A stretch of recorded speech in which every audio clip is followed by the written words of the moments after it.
Shiur 40, page 38. Od mimavsidea zerizut.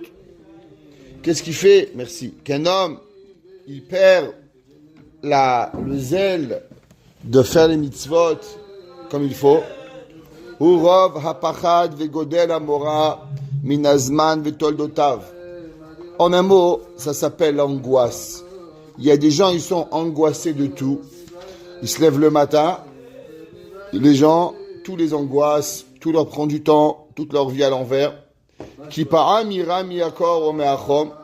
Un jour il a peur du froid, un jour il a peur du chaud, un jour il a peur de dépenser l'électricité, un jour il a peur de dépenser le chauffage, l'autre jour il ne veut pas payer le parking, ouais,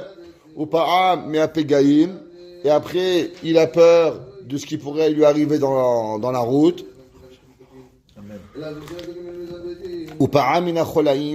Et des fois des maladies, et des fois du vent. En un mot, toutes les excuses elles sont bonnes pour ne pas se lever. Toutes les excuses sont bonnes pour pas faire la mitzvah. Il fait trop chaud, il fait trop froid, il fait trop bon, il fait trop mauvais, ça coûte trop cher, ça coûte pas assez cher, et ainsi de suite. Ou Aïnyan, Shama, Shlomo, Alav, Shalom. Ce qu'il a dit le roi Shlomo dans Mishlei. Amar Atzel Shachal Baderech Ari Ben Arichovot. Il dit le feignant, ouais. Alors lui, il se trouve toujours pour se pas trouver dans les rues. Et le lion, lui, il a jamais peur. Le lion, il est là et il fait. Et combien nos sages, ils ont déshonoré ce comportement, ouais, de ne pas avoir de l'entrain dans les mitzvot. Virsawa el achataim. Et Chachamim, ils ont dit que ce manque d'entrain, il est relié à tous les péchés. Umekra mesayam. Et on va trouver un verset qui va aider les paroles de nos sages dans Yeshaya. Pachadu betzion hataim. Les peurs dans Sion étaient des fautes. Achaza re'ada. Elle a attrapé la peur. Hanefim, les hypocrites. Pourquoi les hypocrites?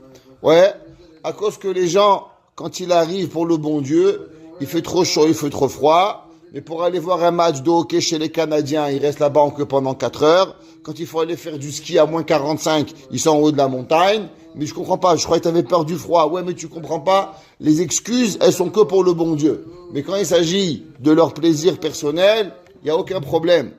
Ad she'amar echad min hagedolim el talmido bir oto mitpached. Quand il a vu qu'un, il avait peur, hata'at, il lui a dit, tu as eu peur, tu es un fauteur. Et là, alzenemar, betach bachem. L'homme, faut pas être bête. Il va fermer les yeux, il va marcher sur une rue. Mais l'homme, il doit avoir un peu de confiance en Kadosh Baruch Hu. Baruch Hashem, on voit pourquoi Kadosh Baruch Hu il fait qu'il y a des goïms, que tous les matins, tu vois, moi, toujours quand je vais des fois, on va à New York avec les enfants, on voyage, on part à 4 heures du matin, et je vois les autoroutes sont déjà pleines. Je dis à Kadosh Baruch Hu, regarde, ces gens-là, ils ont pas peur à 4 heures du matin, été comme hiver, ils sont là en train de sortir pour aller travailler, ou bien ils finissent de travailler, ou ils rentrent du travail à 4 heures du matin. Ça veut dire qu'il y a des gens, pour des raisons financières ou les autres, je suis pas en train de critiquer, mais ils sont debout à 4 heures du matin. Alors nous aussi, on doit apprendre Moussar, que si on a une mitzvah à faire à 4 heures du matin, eh ben on doit aussi apprendre une leçon de ces gens-là, et de voir, la Mishnah a dit, amelim, ve'anu amelim. Il y a des gens, pour d'autres raisons, qui sont capables de se fatiguer. Alors nous aussi, on doit être capable de se fatiguer. Betach Bachem, le verset, il dit, dans Tehilim, crois en Dieu, ve'asetov, et fais le bien, shechon eretz, habite sur la terre, ur'e emuna, et cultive la emuna. Rabbi Nachman de Breslev, il dit, de là on apprend que celui qui n'arrive pas à aller en Eretz Israël, s'il a le désir d'y aller, c'est à cause qu'il lui manque de la Emouna. À cause c'est marqué Betach Bachem, et confiance en Dieu. Va asetov, et la Emouna, elle va te faire du bien. Shechon Eretz, alors tu pourras habiter en Eretz Israël. Et qu'est-ce qui grandira chez toi? Ur'e Emouna. Rabbi Nachman de Breslev dit qu'il y a le bitachon et la Emouna. Au début, l'homme, il a le bitachon, Et quand il arrive en Eretz Israël, alors automatiquement, il va cultiver chez lui quoi? La Emouna. Rav Nachman, il dit que toute personne, il faut qu'il y ait ce qu'on appelle les guigouim et les kisoufim, les envies. Mais pour pouvoir habiter en Eretz Israël, il y a une chose qu'il faut grandir, c'est la Emouna. Le bitachon Hashem et la Emouna. Un homme, là-bas c'est difficile, la parnassa, l'homme il sait pas quoi faire, il faut être au terme Hashem. Mais quand tu arrives en Israël, tu vois combien Hashem s'occupe de chacun, alors l'homme il grandit la Emouna. Klalo Shet Davar, voici la règle. Tsarir Shia Sima Adam et Atzmo Arai Ba'olam Vekavua Ba'avoda. L'homme, ce qu'il doit faire, c'est qu'il doit être, comme Chachamim nous disent, l'homme dans la vie, il doit savoir dans tout, il y a le Ikar et il y a le Tafel. Il y a le principal et le secondaire. Par exemple, vous mangez un plat, il y a de la viande avec du poivre. Le poivre, tel quel, c'est Adama. Ok? Si c'est mangeable. La viande, Shiakol. Quel bracha tu fais? Shiakol ou Adama? Shiakol. Pourquoi? Parce que le steak, il est plus grand que ton poivre. Ou le sel. D'accord? Un homme, il mange des légumes. Il mange des légumes, il rajoute du sel. Quel bracha il va faire? Adama. Pourquoi? À cause que le principal de plat, c'est les légumes. Un homme, il mange une salade de fruits. Il mange des pommes avec un peu de fraises. Quel bracha il va faire? Aetz. Il y a le Ikar et il y a le Tafel. Il y a le principal et il y a le secondaire. On va toujours dans le principal pour pouvoir faire. La question, elle est, dans le service divin, il y a deux choses. Il y a le service matériel, il y a le manger, il y a boire, il y a s'habiller, et il y a les mitzvot. L'homme, il doit savoir, c'est quoi le ikar, c'est quoi le tafel. C'est quoi le principal de ta vie, et c'est quoi ce qui est secondaire à ta vie. Il y a des gens que leur vie principale, c'est le olam hazé. Et de temps en temps, ils se pensent au bon Dieu. C'est marqué dans Parashat Kitavo, Akadosh Baruch Hu, il dit, Alarta imi bakeri, tu es allé avec moi de temps en temps. Celui qui va avec Dieu de temps en temps, alors qu'Aviachol, Dieu aussi, il pense à lui de temps en temps. Mais celui qui pense à Dieu tous les jours, alors automatiquement, il doit être Akadosh Baruch Hu. Il n'y a pas longtemps, je donnais un chiour à centre-ville, et un monsieur, il arrive en retard. Alors, je lui ai dit, écoutez, on a chiour une fois par semaine, c'est dérangeant. Il m'a dit, vous savez, il n'y a pas que votre cours dans la vie. Alors, je lui ai dit, vous vous trompez. Je lui ai dit, ici, à 1h, tous les mercredis, il n'y a que le cours qui compte. Et si on n'est pas dans le cours à 1h à l'heure, alors on a raté sa vie. Pourquoi? Parce que le Ikar, qu'on a un cours qu'à voir, il n'y a rien d'autre qu'il peut avoir. Le Ikar, c'est le cours de la Torah. Si on a une fois par semaine, c'est pas comme si tu étudies tous les jours. Si tu étudiais dimanche, lundi et mardi, comme nous, la yeshiva, j'aurais dit ok. Mais toi, ton seul heure de Torah de la semaine, c'est 7 heures le mercredi. Comment tu oses dire qu'il n'y a pas que ce cours? Tu vois pas déjà qu'il y a 45 minutes de cours, tu manges le sushi au milieu, et dis combien tu cours de cours? 20 minutes. Et dans une série du temps en retard, qu'est-ce qui te reste? 10 minutes par semaine de Torah. Qu'est-ce qui se passe? Il y avait un jour, j'étais avec un homme, il est parti voir un grand Admour avec moi, le Admour de Skolen, qui était Mamash Ish Kadosh. Alors, lui, il voulu être smart. Le rabbi est encore plus smart que lui, bien sûr. Alors, le Rav et nous, tu étudies un petit peu. Alors, il aurait dit, fait 2 fois par semaine. Hein. Alors, le Rav, il dit, donc tu manges 2 fois par semaine. Il dit, non, je mange tous les jours. Il dit, non, je mange 2 fois par semaine. Il dit, non, mais je mange tous les jours. Il dit, non, si tu manges les shamas 2 fois par semaine, alors pourquoi tu voudrais manger tous les jours? La neshama et le corps doivent être équilibrés. Tu manges tous les jours, t'étudies tous les jours. Tu manges 2 fois par semaine, t'étudies 2 fois par semaine. Et vice versa. L'homme, il peut pas avoir. L'homme, il doit savoir c'est quoi le ikar et c'est quoi le tafel. L'homme, il doit savoir c'est quoi le principal de sa vie. Il y a des gens, ils sont de temps en temps mariés. La femme, elle se plaint que le mari n'est pas là. Il y a des gens qui sont de temps en temps un papa. Les enfants, ils se plaignent. L'homme, il doit être entièrement marié, entièrement avoir des enfants, entièrement dans sa vie de couple, entièrement dans sa synagogue. Il ne peut pas être à moitié. Pareil, à Kadosh Baruch, la Gemara, il dit que l'homme, il doit être le principal, c'est Avodat Hashem. Et le secondaire, c'est quoi? C'est notre service. Il y a des gens qui vivent pour travailler, nous on travaille pour vivre. Chez nous, le travail est un moyen pour servir Hashem. Chez nous, le travail n'est pas un but. Chez nous, c'est pas le principal. Pourquoi? À cause que pour nous, le Ikar, c'est d'arriver. Prenez un exemple, les Tosfot. À l'époque, en France, au 11e, 12e, 13e siècle, ouais, eh ben, les Juifs n'avaient droit qu'à un travail. Ils pouvaient être que comptables. Et il y avait certains, des fois, ils pouvaient que élever des chevaux. Et qu'est-ce qu'ils faisaient les Juifs? Eh bien, ils faisaient que ce qui leur était permis. Rien d'autre. Pourquoi?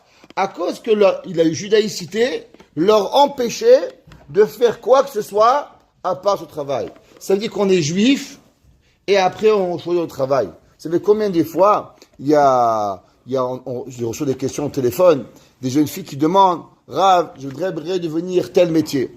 Mais pour tel métier, il faut être Mechalel Shabbat. Est-ce qu'il y a un moyen que je vous donne un papier comme quoi j'ai le droit de ne pas être Shomer Shabbat? Je dis, mais madame, le Shabbat, il ne m'appartient pas. Moi, le Shabbat, je suis comme vous. Je suis un employé du Shabbat. Comment j'aurai le droit de vous permettre le Shabbat? C'est pas à moi le Shabbat. C'est à Kadosh Baruch Hu. Baruch Ata Hashem, Mekadesh Shabbat. Le Shabbat, je peux vous prêter ma maison, je peux vous prêter ma voiture, je peux vous prêter mon portefeuille, ma carte de crédit si vous voulez. Mais je ne peux pas vous prêter mon Shabbat. Il n'est pas à moi le Shabbat. Mais dit, mais c'est pas possible. Quoi, je dois tuer mon rêve de devenir médecin. Je dois tuer mon rêve de devenir infirmière. Mais c'est pas possible. Comment Dieu peut me créer un rêve et me l'enlever? Il dit, c'est vous qui vous êtes créé, c'est pas le bon Dieu qui vous a créé. Et ils comprennent pas ça. Pourquoi? Parce qu'il n'y a pas de Ikar et il n'y a pas de Tafel. Il dit le Ramchal, l'homme, il doit avoir dans sa vie Ikar, principal, et Tafel, secondaire. L'homme, il doit savoir que le principal, Arai ba'olam vekavua ba'avoda.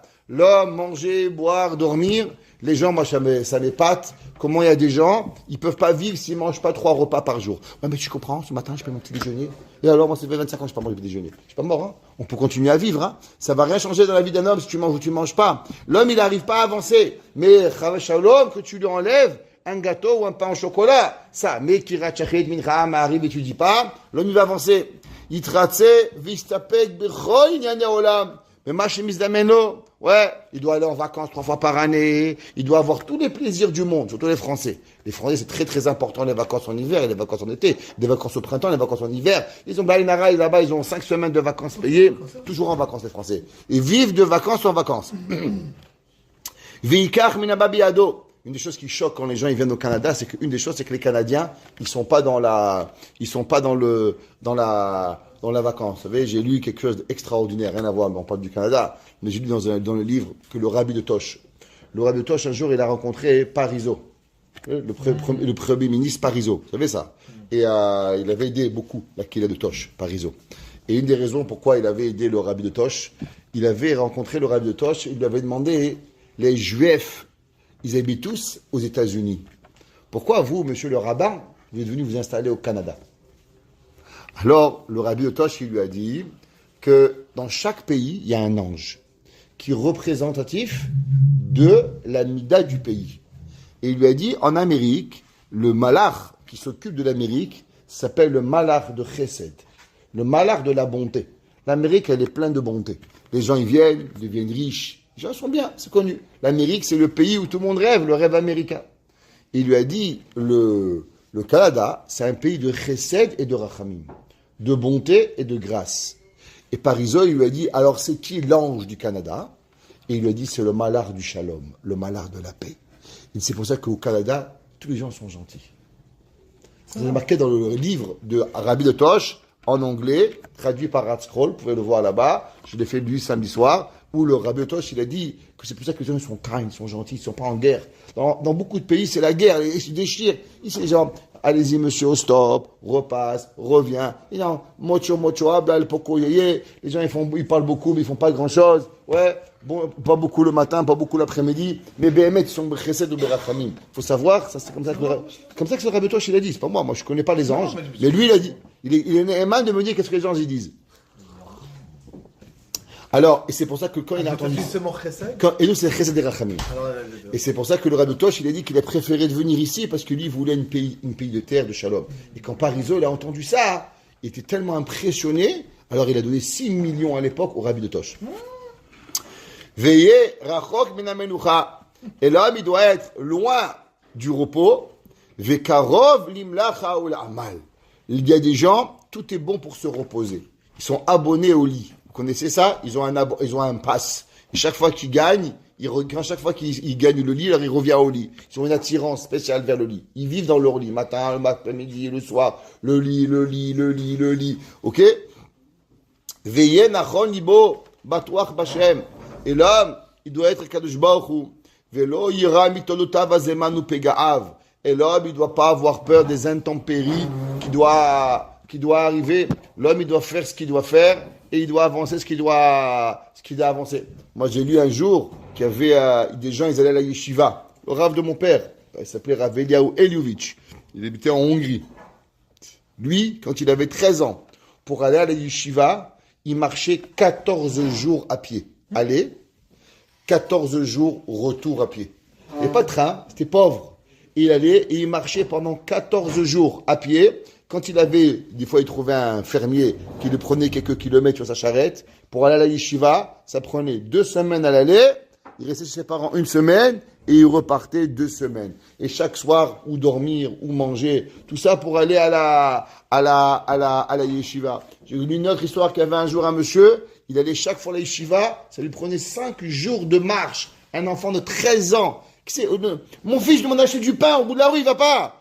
Ah non, mais j'ai mal aux pieds, amène-moi, il fait froid. Mon fils il habite à 1 minute d'école. Ça me prend 10 minutes en voiture, 1 minute à pied. Il va pas y aller. Ok? Tellement c'est la fainéantise qu'ils ont aujourd'hui les enfants. Mais à l'époque, ils marchaient 14 jours. 14 jours à pied pour pouvoir aller à la yeshiva. Vous comprenez? C'est des gens qui sont devenus des géants de la Torah. Des géants de la Torah. Pourquoi? Parce qu'ils n'avaient pas peur de rien. Shema Tomar, Are Matzinu. שחייבו חכמים בכל מקום, שישמור האדם את עצמו שמירה מעולה. L'homme, il doit se garder. ולא ישים עצמו בסכנה. On sait que l'homme, il n'a jamais le droit de se mettre en danger. Si on dit à un homme, voilà, ce plat-là, il y a une chance sur 1 million qu'il y a un poison. Tu n'as pas le droit de manger. Vous savez, ceux qui sont aujourd'hui les plus grands mahmir sur ça, bon, c'est les réformés, les conservateurs, les rabbins modernes orthodoxes. Ils ont encore fermé les synagogues, ils sont encore fermés à cause du corona, ils ont encore peur. Ouais, sur cette mitzvah-là, ils ont fait le plus grand des chumrot quand il y avait le corona. Ils ont laissé les synagogues fermées pendant des mois, 25 personnes, pas. Pourquoi? Parce que Ushmartem, mais d'un coup, ils ont fait toutes les chumrot du monde. Shabbat, pas de chumra. Yom Tov, pas de chumra. Kippour, pas de chumra. Pas serrer la main à une femme, pas de chumra. Aller au mikvé, on peut fermer les mikvot à côté de Saint-Luc. Mais, Ushmartem, mais ol nafshotechem, ça, il fallait très mahmir quand il y avait le corona. Vous vous rappelez? Behemet, afut tzadikom ma'asem tovim, ve'amro, akol b'lei shamayim chutz mitzine upachim. Ouais, c'est vrai que c'est marqué que tout vient de Dieu, à part les microbes. Ou mikra katov, ou mikra katov, ou nishmartem, mais nafshotechem. הרי שאין להחליט הביטחון הזה על כל פנים, והטעם אמרו אפילו דבר מצווה. La balance, émettre comment réagir, comment faire, c'est vrai. D'un côté, il faut faire attention, et de l'autre côté, il faut bien faire, parce que sinon, les personnes, elles peuvent tomber dans des phobies, ils peuvent tomber dans des façons où ils peuvent perdre. Comme on dit comme à Montréal, quand il y avait le Covid, ouais, les seuls et les plus malades mentales qui est tombé, c'était les rabbins conservateurs, les rabbins réformés, les rabbins des synagogues modernes orthodoxes. Ils sont encore fermés. Ils veulent même pas encore laisser les gens. Pourquoi? Ils ont encore peur. Oui, le Covid, la Khumra. Mais attends, dis-moi, qu'est-ce qui arrive? Et la maille, c'est qu'ils n'ont pas su faire la part des choses. La Torah, d'un côté, il faut faire la halakha. De l'autre côté, il faut savoir faire la part des choses correctement. Et on finira avec ça parce qu'il est tard. Da ki yesh ira v'yesh ira. On sait donc qu'on a vu, il y a la crainte de Dieu, la crainte de Dieu. Yesh ira re'uya v'yesh ira shota. Il y a une peur qui est normale et il y a une peur qui est folle. Exemple, c'est normal d'avoir peur de sortir la nuit à 3 heures du matin. Une femme, un homme qui n'a pas peur de sortir à 3 heures du matin en plein Harlem, elle est malade mentale. C'est normal. Ça fait peur. Maintenant, un homme qui a peur d'aller à la synagogue le matin quand il fait beau, il est fou. Quelle différence? C'est qu'il y a des choses normales dans la vie. L'homme, Hachem, il a créé des peurs normales. Un homme, il ne faut pas qu'il saute en parachute. C'est fou. De l'autre côté, il faut avoir des raisons de vivre. Yesh bitachon, il y a la croyance, v'yesh olelut. Il y a de la bêtise. Il y a les gars, ils ne s'inquiètent pas, Dieu va me sauver. Ils sautent à Tour Eiffel, et après ils s'écrasent. Ouais, mais pourquoi Dieu ne m'a pas sauvé? Mais dis-moi, c'est une folie ça. Ki ne hadon baruchu, asa adam bal sechel. Dieu, il a fait l'homme avec une intelligence. Nachon, usvara nechona, et avec une pensée les shin'ag atzmo al derech tov, que l'homme il doit aller du bon chemin, veishamer minam mazikim asher nivreu la'anosh et hareshaim. Donc en vérité, l'homme il doit avoir peur, il doit faire attention à contrôler, à savoir qu'il y a des peurs et il n'y a pas des peurs. En un mot, on va apprendre que la chose qu'on doit avoir, c'est que l'homme, il doit savoir ce qui est vraiment une peur physique, une peur psychologique et une peur qui est seulement là pour nous enlever le service divin. Pourtant, il a peur d'aller à la synagogue le matin, mais il n'a pas peur d'aller acheter un paquet de cigarettes à 3 heures du matin à Shibugamo parce que ça coûte moins cher. Alors, tu as peur d'aller à la synagogue à Côte-Salut, à Ben Ramam à 4 heures du matin, mais tu n'as pas peur d'aller à Shibugamo là-bas, chez les Indiens là-bas, je sais pas où, pour t'acheter un paquet de cigarettes. Donc, tu vois que l'homme, il doit savoir qu'est-ce qui est vrai et qu'est-ce qui est faux. Baruch Hana Leolam. Amen. Amen.